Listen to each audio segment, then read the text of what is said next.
Gita chapter 12 verse 1। अब तक अर्जुन ने भगवान को विराट रूप में देखा। सब कुछ कृष्ण ही है, सब में वही चेतना है। अब उसके मन में स्वाभाविक प्रश्न उठता है। क्या उठता है? क्या मुझे भगवान के रूप को पूजना चाहिए? जैसे तुम मेरे सामने खड़े हो, मुस्कुरा रहे हो, या मुझे उस निराकार चेतना की उपासना करनी चाहिए जो रूप से परे है?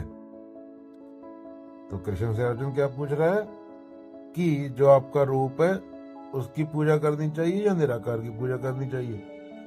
मान लो दो बच्चे थे, एक को सूरज की तस्वीर पसंद थी, दूसरा कहता था मुझे तस्वीर नहीं, असली सूरज चाहिए।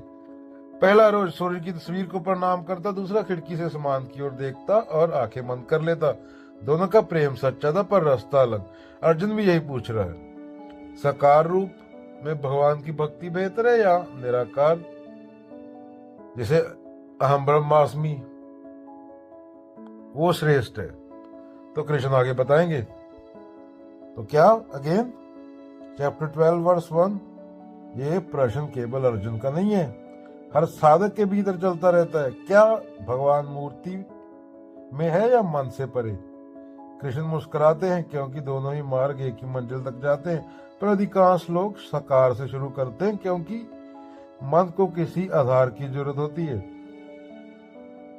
धीरे धीरे जब प्रेम परिपक्व होता है तब तो वही भक्ति निराकार में बदल जाती है। पहले भगवान तुम्हारे सामने खड़े होते, फिर तुम्हें एहसास होता वे कभी अलग ही नहीं थे।